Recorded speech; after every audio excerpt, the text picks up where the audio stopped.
சிறகடிக்க ஆசை சீரியல்ல முத்துவுக்கு இப்ப கிறிஸ் மேலேயே சந்தேகம் வர ஆரம்பிச்சிருச்சு. ஏன்னா, அவங்க அம்மா செத்த அந்த வருத்தம் கொஞ்சம் கூட கிறிஸ் கிட்ட இல்லவே இல்லையே! ஏதோ தன்னோட அம்மாகிட்டயே வாழ்ந்துகிட்டு இருக்கிற மாதிரில கிறிஸ் இருக்கிறான். எதுக்கும் நீ அவங்க பாட்டிய வர சொல்லு. நாங்க விசாரிக்கணும். அப்பா வேறயோ கேட்க சொல்லியிருக்கிறாங்க இல்லையா? அப்படின்னு முத்து சொல்லிட்டு போயிடுறாப்ல. இதுக்கப்புறம் என்ன, மீனா உடனே ரோகிணிய மொட்டை மாடிக்கு கூப்பிட்டு விழு விழுன்னு விழுக்குறாங்க. அது மட்டும் இல்ல, இன்னும் 7 நாள் தான் உனக்கு டைமு.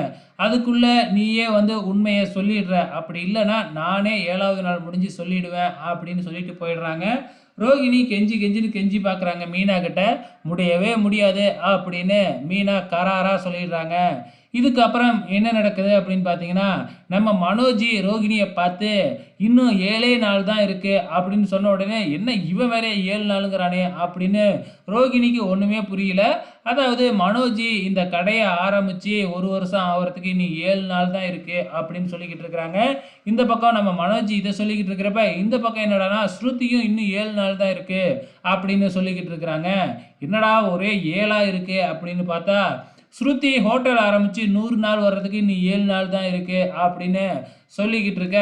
அதுக்கப்புறம் மீனா வந்து பார்த்தீங்கன்னா, நாளைக்கு 7ஆம் தேதியில எங்க அம்மாவுக்கு பிறந்த நாள்னு அங்க ஒரு 7. ரோகிணி என்னடா ஒரே 7ஆ இருக்கே, நமக்கு ஒரே 7.5 இருக்கே அப்படிங்கிற மாதிரி ரோகிணி மனசுக்குள்ளாரையே நினைச்சுக்கிட்டு இருக்கிறாங்க.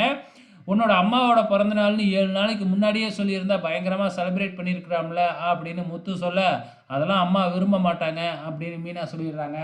அதுக்கப்புறம் என்ன, இங்க நம்ம மீனாவோட அம்மா வீட்ட தான் காமிக்கிறாங்க. சத்யா பலூன்லாம் கட்டி கேக்கெல்லாம் ஏற்பாடு பண்ணி வச்சிருக்கிறாப்லையாட்டுக்கு. புடவ வாங்கிட்டு நம்ம முத்துவும், மீனாவும் வராங்க. ஸோ அவங்க அம்மா கிட்ட குடுத்து ஆசீர்வாதம் வாங்குறாங்க. பின்னாடியே இந்த சீதாவும், அருணும் வராங்க. இப்பதான் மீனாவும், சீதாவும் எலியும் புனியுமா இருக்காங்க இல்லையா?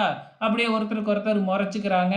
அப்புறம் என்ன, அவங்க அம்மாவுக்கு கேக்க வெட்டி எல்லாருமே ஊட்டி விட்டுட்டு இருக்கும்பொழுது, இந்த ரோகிணி தன்னோட ஃப்ரெண்டு வீட்டுக்கு போயிட்டு, ஃப்ரெண்டு மூலியமா மீனாவுக்கு ஃபோன் பண்ணி கேட்க சொல்றாங்க. ஆனா மீனா இருந்துகிட்டு, "முடியவே முடியாது" அப்படின்னு மறுத்தர்றாங்க. இதுக்கப்புறம் இந்த ரோகிணி என்ன ஃப்ராடுத்தனம் பண்ண போகுதுன்னு தான் தெரியல. பொறுத்திருந்து பார்க்கலாம்.